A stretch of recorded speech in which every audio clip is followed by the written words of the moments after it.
Gang wars, the deadly rivalries that rule prison. When the alarm first began to scream across Red Valley Federal Penitentiary, Officer James Carter already knew something felt wrong. Down in the yard, the two most dangerous rival gangs, the Aryan Brotherhood and the DC Blacks, weren't just gathering. They were aligning quietly, like a pair of armies preparing for war. James had watched fights break out before, but never like this. The entire yard froze as both groups stood motionless, their bodies tense, their eyes locked, every inmate waiting for a signal that hadn't yet come. Then, with a single shout, one word, one command, everything erupted. Men scattered. Officers rushed into chaos, and the yard transformed into a battlefield. Dust rose in the air as fists flew and boots slammed against concrete. It wasn't a random outbreak. It was a planned assault, the kind of coordinated strike that meant someone higher up, someone unseen, was pulling the strings, and James felt the weight of that realization hit him harder than the blaring sirens. As officers flooded into the yard, the roaring chaos suddenly paused when a massive south gate, a gate that normally required 3 layers of authorization, began rolling open on its own. Sparks shot from the motor housing, lights flickered, and the chains rattled violently. Every officer froze. Every inmate turned. It was mechanical movement, but no one was near the controls. James stared down from the tower in disbelief. For a brief second, he saw several gang members look at each other, as if they realized something James didn't. And then they sprinted toward the opening like they had been waiting for it.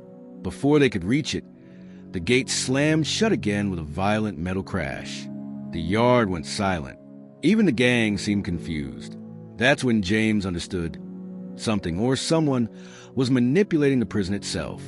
Before James could call the situation in, the prison's PA system crackled to life. Static hissed, lights on the speaker glowed red, and then a calm, unfamiliar voice whispered through the speakers. This is only the beginning. No name, no threat, just a statement, ominous, confident, controlled. And then silence. James felt a shock run through him. No inmate could access the PA system. Even most officers couldn't. Whoever spoke had bypassed every security layer in the building. And worse, someone powerful enough to override the PA system was choosing to speak during the most dangerous gang rivalry Red Valley had seen in years. The voice wasn't warning them. It was announcing something, the start of a plan no one understood. While officers dragged rival gang members apart, James scanned the far edge of the yard, right where the old administration hallway connected to the yard entrance. That door had been sealed for years, closed off after an incident no one talked about openly. Yet now, under flickering light, the door slowly opened by itself. Inside the dark hallway, a shadow stood, unmoving, watching the chaos unfold. James raised his binoculars, but the figure stepped backward into the darkness before he could focus on the face. The door then closed gently, silently, as if pushed by invisible hands. James felt an icy chill crawl up his back. He had seen gang fights, riots, and standoffs, but not this. Someone or something was manipulating the prison in ways that made no sense. Before James could report the shadow, the entire watchtower shuddered. Floodlights flickered. The spotlight outside blinked like a dying eye. And then, complete blackout. James stood in sudden darkness, lit only by faint lightning from outside. He reached for his radio, trying to call control, but the line was dead. For 3 long seconds, the prison was drowned in darkness, and every cell, corridor, and block felt it. Then the emergency lights flashed back for a heartbeat, revealing something terrifying. Someone else was inside the tower with him. James spun around, heart pulsing in his throat, but the tower fell dark again before he could see who it was. Standing in the pitch-black tower, James felt a presence behind him, the kind that made the hairs on the back of his neck rise. A voice whispered, steady and unshaken, "Turn around slowly. Officer Carter, don't make this harder." James froze. He hadn't heard the door open. He hadn't felt anyone approach. But the words were clear, close, and chilling. He turned slowly, his breath shallow, but as lightning flashed through the window, there was no one there. The tower was empty. He raised his flashlight with trembling hands. scanning every corner, every shadow. Nothing. And yet, the voice had been real. The pressure in his chest told him one truth. Someone was inside Red Valley who didn't need doors, keys, or footsteps. Someone who moved through the prison unseen. Throughout the prison, the lights began to flicker violently. The electrical room exploded with sparks as breakers overloaded one after another. Officers ran toward the panels, shouting into dead radios. The building trembled with every flicker, each one worse than the last. It was like the entire power grid was being pulled apart from the inside. James listened from the tower as emergency klaxons attempted to reboot, only to die again. This wasn't a storm issue. It wasn't a fluke. It was controlled failure. Someone purposely destabilizing the prison systems. For the first time that day, James felt genuine fear. This wasn't gangs fighting gangs. This was something far smarter, far deeper, and far more dangerous. James finally got a partial signal through the static as the control room shouted over chaos. System-wide reset. Cameras down. Gates unresponsive. Officers inside the control room were surrounded by glitching monitors, red warnings flashing across every screen.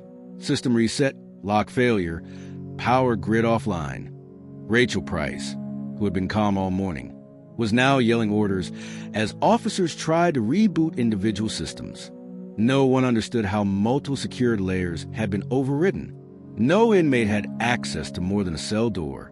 No officer had override codes for everything. Someone with deep internal access, or someone who had learned the prison better than the people who built it, was in control now. Down in the abandoned administration wing, the lights flickered in sequence, left to right, like someone was walking beneath each bulb. Dust drifted from the ceiling. The old signs and peeling paint created an eerie atmosphere, like a forgotten part of Red Valley was waking up. Officers avoided that hall for years. They said it was unstable, closed off, structurally unsafe. But James didn't believe that now. Every flicker felt like a signal. Every light turning on felt intentional. And after seeing the shadow earlier, James knew he had to go down there. Someone wanted him to. With his flashlight shaking in his hand, James stepped into the hallway. Every sound echoed. The tap of his boots, the creak of aging pipes, the low hum of failing electricity. The shadows stretched long behind him, moving like they were alive. He kept one hand near his holster as he moved deeper, his pulse pounding. Whatever was happening inside Red Valley, this hallway was the center of it. The gangs weren't directing the chaos. They were reacting to it. But someone in this hallway, someone unseen, was orchestrating the entire day. Halfway down the corridor, James found Officer Maddox slumped against the wall. Blood ran down his temple, staining his collar. His uniform was ripped, his badge missing. James dropped to his knees beside him. "Maddox, what happened?" Maddox opened his eyes weakly. "Carter, you shouldn't be here." He tried to sit up, wincing. "You don't know what you walked into. They're using the gangs. They're using us." Before James could ask who, Maddox looked over his shoulder in terror, as if expecting someone to peer out of the shadows. Then came the sound. Slow, heavy footsteps echoing through the hallway. Each step grew louder, closer. Maddox's breath hitched. James turned his flashlight toward the far end, but all he could see was a blurry silhouette, growing larger in the dark. Someone was coming. Someone confident, unhurried, and not afraid of being heard. Maddox whispered, "They're here." James steadied himself, but the fear building in his chest told him this wasn't an inmate.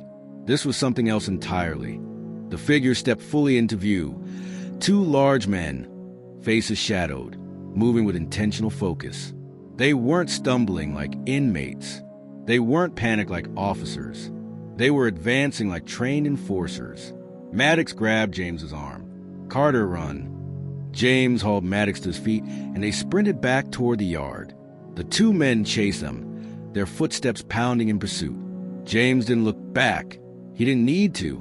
The fear in Maddox's voice was enough. Whoever those men were, they weren't supposed to be in that hallway. As they reached the exit door, Maddox shoved James out into the yard. "Go. I'll slow them down." James grabbed the door, trying to pull Maddox with him, but Maddox pushed him away. "Go, Carter," he shouted. The door slammed shut before James could stop it. He pounded on the metal, shouting Maddox's name, but the hallway was silent except for a thud, then another, then a third. James backed away, realizing what Maddox had sacrificed to give him time to escape. James stumbled back into the yard just as the watchtower lights flickered violently overhead. Electricity arced from the tower's spotlight, and storm clouds rolled across the sky. Everything in Red Valley felt like it was collapsing into chaos. He stared up at the trembling tower, knowing one thing for certain.